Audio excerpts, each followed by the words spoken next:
Allô tout le monde! Bon, si on se parle aujourd'hui, c'est probablement parce que votre chirurgie buccale est terminée. Alors, félicitations! Le plus gros est fait. Maintenant, l'objectif, c'est que la convalescence se passe le mieux possible, tout en douceur. Et pour être sûr d'avoir les bonnes informations, ce qu'on va voir ensemble se base directement sur les instructions post-opératoires officielles de la clinique Luminance Dentaire. Pensez-y comme votre petit guide de confiance pour les prochains jours.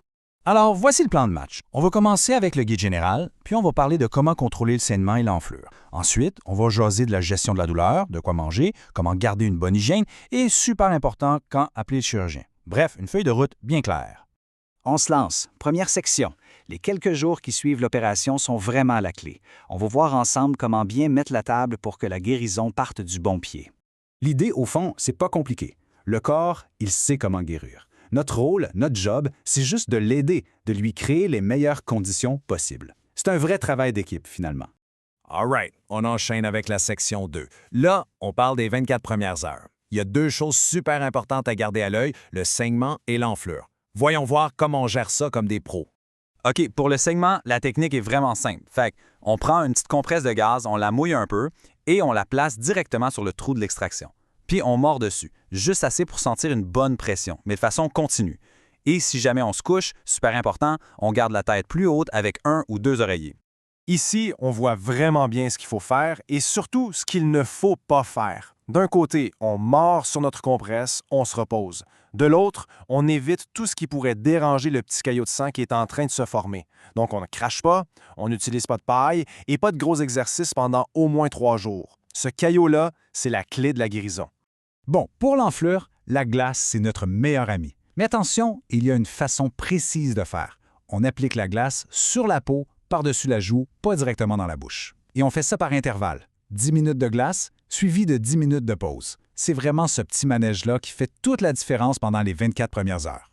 Et là, attention, message super important. C'est pas pour rien que c'est en gros, on n'applique jamais de chaleur. Jamais. La glace, ça aide à dégonfler. La chaleur, ça fait tout le contraire, ça fait enfler encore plus. Fait qu'on s'en tient à la glace. OK, section 3. On va parler de la douleur et de l'inconfort. C'est tout à fait normal de sentir quelque chose. Faut pas s'en faire avec ça. Le but, c'est de savoir à quoi s'attendre et comment on peut gérer ça pour rester le plus confortable possible. Cette petite ligne du temps, elle est parfaite pour visualiser comment ça se passe normalement. Le jour 1, oui, il y a de l'enflure, il y a de l'inconfort. Mais vers le 3e ou 4e jour, ça devrait commencer à se calmer. Puis, pas de panique si vous voyez des bleus, des ecchymoses apparaître autour du jour 5. C'est normal et ça va disparaître tranquillement. Si le chirurgien a prescrit des médicaments pour la douleur, il y a quelques règles de base à suivre, c'est non négociable. On prend exactement la dose prescrite, on n'augmente jamais ça soi-même, on ne mélange surtout pas ça avec de l'alcool et on ne conduit pas. Puis super important, on ne déprend pas le ventre vide, toujours avec un peu de nourriture. Vous avez peut-être déjà entendu parler de l'alvéolite sèche, ce qu'on appelle un dry socket en anglais. Qu'est-ce que c'est? En gros, c'est quand le fameux caillot de sang qui protège le trou, il s'en va trop vite. Et ça, c'est vraiment douloureux. C'est exactement pour éviter ça qu'on vous dit de ne pas cracher et de ne pas utiliser de paille. Allez, section 4, l'alimentation. Pensez-y, bien manger, bien boire, c'est comme donner le meilleur carburant à notre corps pour qu'il fasse bien son travail de guérison. Pour la nourriture, c'est pas sorcier. D'un côté, on y va avec des aliments mous. Soupe, yogourt, purée. On boit beaucoup de liquide. Et les vitamines B et C, c'est un petit plus. De l'autre côté, on mange rien pantoute dans les 2 heures qui suivent l'opération. Et on oublie l'alcool, puis tout ce qui est soit super chaud, soit super froid.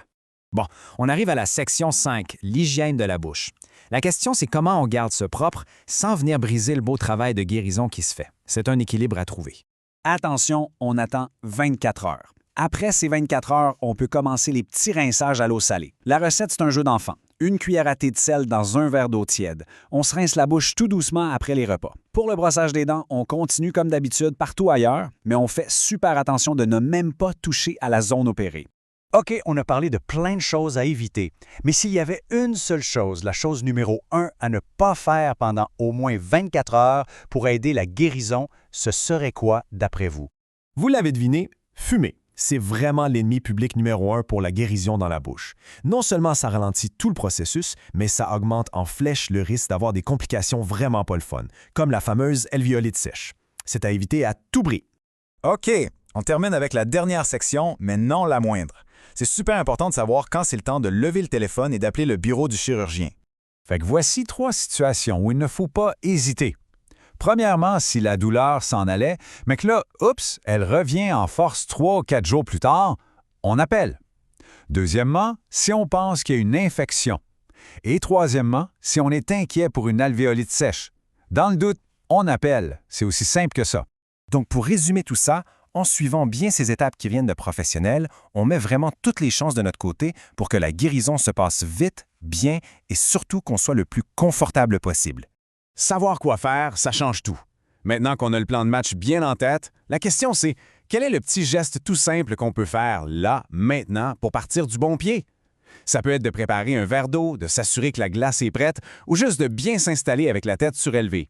Prenez bien soin de vous.